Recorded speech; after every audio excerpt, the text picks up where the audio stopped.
First here tonight, 1 month later, debris from a destroyed plant is still being removed. Hello, everybody, and thanks for joining us on the WHAS 11 night team. I'm Doug Proffitt. Residents impacted by the deadly blast are tonight still dealing one-on-one with the Jeffboat company in the Clifton neighborhood. WHAS 11 night team's Clarice Shaley and photojournalist Levi Hammer have a new update from residents. Are they getting their money yet? Nearly a month after the Jeffboat plant explosion, an active site. Crews are on scene. Fencing and construction set up. Outside still sits a weathered memorial. Jeffboat's been really great. While inside, Jeffboat representatives and their insurance, Crawford and Company, working with homeowners. That's what this check is taking care of. Thank you.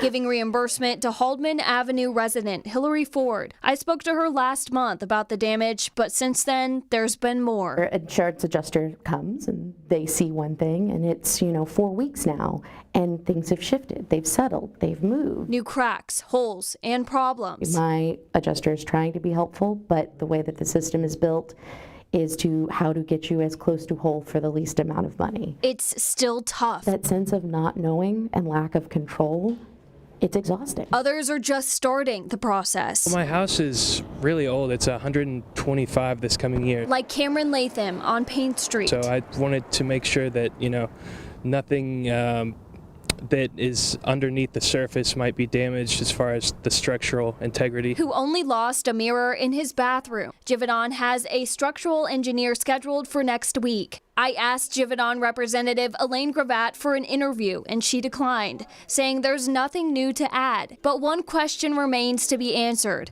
Where will Jeffboat move to? Especially considering that, people lost their lives. It's an opportunity to put an industrial facility in an industrial area. Another waiting game for residents. In the Clifton neighborhood, Clarice Shaley, WHAS 11 night team on your side.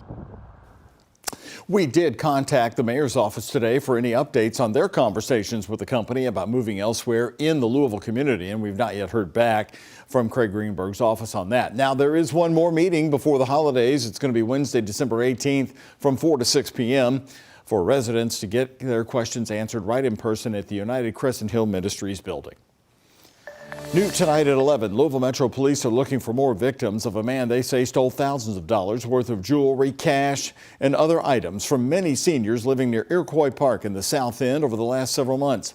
LMPD says 37-year-old Anthony Williams allegedly tricked and exploited elderly residents living along streets like Gagel Avenue and New Cut Road. Police say Williams would gain access to their homes under the guise of doing yard work with the homeowner. Police also saying sometimes Williams would bring a small child along with him. Some of the victims are even stating that Mr. Williams had a approximately 6-year-old female with him, and would gain access to their house under the premise that the child needed a glass of water. Well, the suspect has a lengthy criminal history. Police arrested Anthony Williams almost a year ago for allegedly following a 94-year-old man home, assaulting and robbing him in his driveway. If you believe you were a victim of Williams, you're asked to call the police anonymous tip line. It's 574-LMPD. You can also use their online portal anonymously. Since sharing Williams' information today, police did give us an update. They say 3 more victims have come forward. Now tonight, defense attorneys for Luigi Mangione, charged in the shooting death of United Healthcare CEO Brian Thompson, say the 26-year-old is going to plead not guilty. The 26-year-old was arrested in Pennsylvania after he was recognized at a McDonald's restaurant. Law enforcement saying Mangione had a spiral notebook with writings about planning to kill Thompson, writing in part, quote, "What do? You whacked the CEO at the annual parasitic bean counter convention," end quote. Seemingly referring to the Manhattan Investors Conference Thompson was walking into when he was shot. A judge in Pennsylvania has denied Mangione's bail as he's fighting extradition as well to New York, where he faces the second-degree murder charges. We've seen no evidence. That's one of the many reasons why we're challenging the extradition at this point, so we can see some evidence and get a little more detailed information about the charges against Luigi. New York's governor says she will sign the governor's warrant from the Manhattan district attorney in an effort to force extradition from Pennsylvania back to New York. Meantime, police in Pennsylvania are interviewing Mangione's estranged family, his mother filing a missing persons report last month, according to police. Brand new on the night team tonight, the historic Jeffboat shipyard just got a $6.5 million investment to transform the property. It'll launch construction in Jeffersonville, Indiana, expected to bring homes, business, and entertainment to a large section of the riverfront overlooking Louisville. WHAS 11 night team's Alexandra Goldberg was on site today and spoke to those celebrating the grant. A lot of upside. I think it's going to be great for the community, for the city. And again, obviously, as for right across the street. Cast Iron Steakhouse is one of the very few restaurants on this stretch of Market Street in Jeffersonville, Indiana. They're a stone's throw away from Jeffboat, this historic shipyard that will be turned into this mixed-use development, a project that just got $6.5 million richer. We hit the lottery. We got $6.5 million. Jeffersonville Mayor Mike Moore says the money is state funding, a grant called Ready 2.0, allocated to the multi-year billion-dollar project Jeffboat last week. This is a huge win for us, and even in Louisville. You know, what's going to happen right here, everybody in the WHAS newscast viewing area has something to celebrate. Mayor Moore says construction will start next year, but it will be for things you can't necessarily see from the outside, like filling these holes. And as you drive by Market Street or Utica Pike, you probably aren't even going to notice the work's been done, but that's what it takes to build something special. Cast Iron Steakhouse owner Jim Richards says he thinks he'll see impacts far before the ribbon cutting. Well, you have the construction crews in here in the meantime. There'll be a lot of people coming through. Once they start breaking ground and cleaning it up, it'll be busy. It will take at least 10 years to complete, but the mayor already knows what it'll be. I do see a beautiful boardwalk along the Ohio River with restaurants, people living here, people working here. It's a separate village all in itself. Mayor Moore says buildings will start going up in 2026, but for now, they're focused on funding. In Jeffersonville, Alexandra Goldberg, WHAS 11 night team on your side.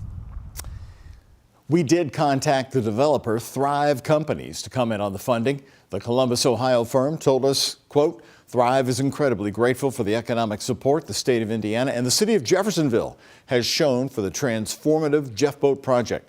They go on to say we have a significant number of hurdles to still overcome to make this project a reality, but this is a huge step in the right direction, end quote, tonight. Only on WHAS 11 News. It has now been 1 month since Norton Healthcare's West Louisville Hospital opened its doors to patients. After cutting the ribbon 3 days earlier, it is the first modern hospital ever to operate in the West End. So now, with 1 month of business, we wanted to know, how's the hospital doing? In an interview at 5:30 only with WHAS 11 News, we asked Norton CEO Russ Cox to give us a 1 month update. He said the hospital is helping more than just West End residents. We've done about 1,800 diagnostic exams so far, and this is just in a month. We've seen people from Louisville's East End, we've seen people from Southern Indiana, and we've seen an interesting dynamic too from the standpoint that people who perhaps have never been in West Louisville before are now understanding that there is access available and maybe quicker access. And tomorrow at an official news conference, Norton West Louisville Hospital Chief Administrative Officer Corinza Townsend, you saw her right there, will be talking about the impact the hospital has already made on Louisville's West End in just 30 days. She'll also be joined by a patient who will share their story about having close access to medical care. We, of course, will have coverage tomorrow on WHAS 11 News.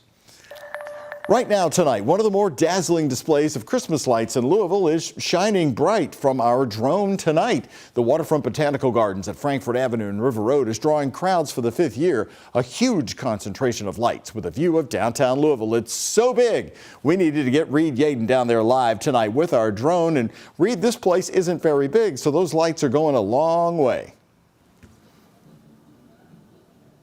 They certainly are, Doug. This place is the story of lights at Christmas time. You've not seen anything like this.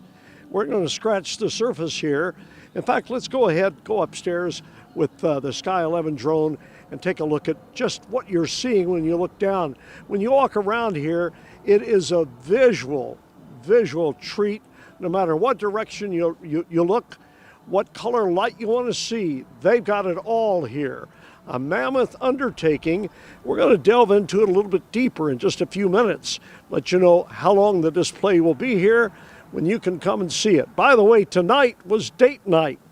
and you would be surprised at the number of people that were here. It is a visual treat, both an indoor and an outdoor treat here at the Botanical Gardens. You normally think of this place as being strictly for the summertime. Give you something to think about. How many total lights do you think there are down here? I'll be back in a few minutes and we'll answer that question for you. In the meantime, Reed Yaden, WHAS 11 News Night Team. All right, now that's a good hook, Reed. We'll be hanging around for that. I love that. What a great night. Date night, cocktail, and all the lights there. Very good. We'll see Reed in just a minute. Coming up, the night team is still